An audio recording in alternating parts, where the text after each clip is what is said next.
శ్రీ గురుభ్యో నమ. ఓం నమో భగవతే వాసుదేవాయ. భగవద్గీత యజ్ఞంలో భాగంగా ఈవేళ మనం 10వ అధ్యాయం విభూతి యోగము నుండి 31వ శ్లోకాన్ని పరిశీలన చేసుకుందాం. పవనః పవతామస్మి రామః శస్త్రభృతామహం జూషాణాం మకరచ్చాస్మి శ్రోతసామస్మి జాహ్నవీ. భగవానులు చెబుతూ ఉన్నారు,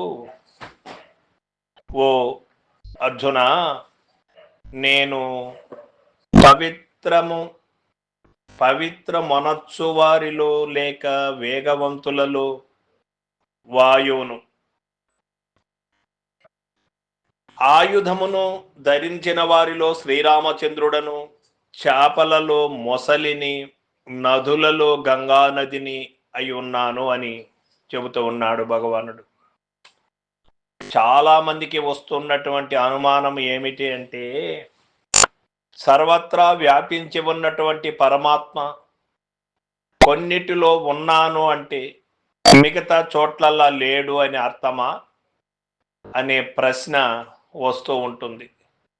ఇక్కడ మనం తెలుసుకోవలసినటువంటి సత్యం ఏమిటి అంటే, అర్జునుడు అడిగినటువంటి ప్రశ్న ఏమిటి అంటే, సర్వత్రా వ్యాపించి ఉన్న మిమ్మలను నేను ఎక్కడ వెతకాలి స్వామి అంటే కొన్ని చోట్లల్లా చెప్పవలసి వచ్చినది. అంతేగాని ఈ చోట్లల్లా ఉన్నాను, మిగతా చోట్లల్లా నేను లేను అనే భావన ఇక్కడ కాదు అని మనం గుర్తించవలసి ఉంటుంది. ఈ శ్లోకమందు తెలుపబడిన రీతి, గంగానది సాక్షాత్ భగవత్ స్వరూపమే కావున అది మహాపవిత్రముగా పాపహారముగా నిన్నుకొనబడుచున్నది. కృష్ణుడు తాను రాముడేయని వచించుట వలన రామకృష్ణులిరువరును ఒకే భగవత్ స్వరూపమని స్పష్టమగుచున్నది కదా. నాటి నుండి నేటి వరకు కూడా రాముని కొలిసేవాళ్ళు, కృష్ణ కొలిసేవాళ్ళు రామభక్తులని, కృష్ణ భక్తులని, ఈ విధంగా ముక్కోటి దేవతలను ఒక్కొక్క దేవత భక్తుడును నేను అనే భావన వస్తూ ఉంటుంది.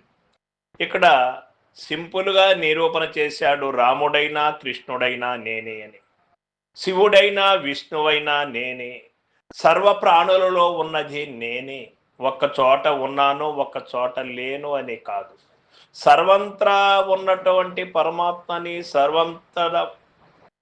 సర్వంతరం ఉన్నటువంటి పరమాత్మని, సర్వంలో ఉన్నాడు అని గుర్తించి, సర్వం పరమాత్మని, ఈ జగత్తులు ఏమాత్రము కూడా ములుగృచ్చ సందులేక నిండి నిమిడీకృతమై ఉన్నది పరమాత్మ అని ఎరిగేటువంటి వాడు నిజమైనటువంటి జ్ఞాని.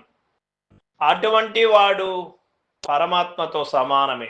ఎందుకు అంటే, మొత్తము ఉన్నది పరమాత్మ అవుతే నాలో కూడా పరమాత్మనే ఉన్నాడు, నేను పరమాత్మలోనే ఉన్నాను, నాకు భిన్నముగా పరమాత్మకు భిన్నముగా నేను లేను కనుక అంత భగవత్ స్వరూపమే అని నిశ్చయము రావాలి అంటే అది సాక్షాత్ సద్గురుమూర్తి కరుణ వలన లభ్యమవుతుంది.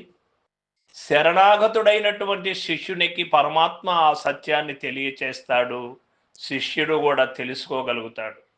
అర్జునునికి లాగానే నేటికి మన వాళ్లకు చాలా మందికి ఎక్కడో ఒక చోట సాకార పూజలో ఏదో ఒక రూపాన్ని పూజ చేస్తూ ఉంటేనే తృప్తి ఉన్నది. కానీ సర్వంత్రా పరమాత్మ ఉన్నాడు, సర్వము పరమాత్మనే, ఎక్కడ చూసినా అక్కడంతా పరమాత్మ ఉంటాడు అనే నిశ్చయము రాని వాళ్ళకి సాకార పూజ అవసరమే. కనుక కొన్ని చోట్లల్లో పరమాత్మ చెప్పడం జరిగినది అర్జునుల ద్వారా యావత్ ప్రపంచానికి అని మనం గ్రహించవలసి ఉంటుంది.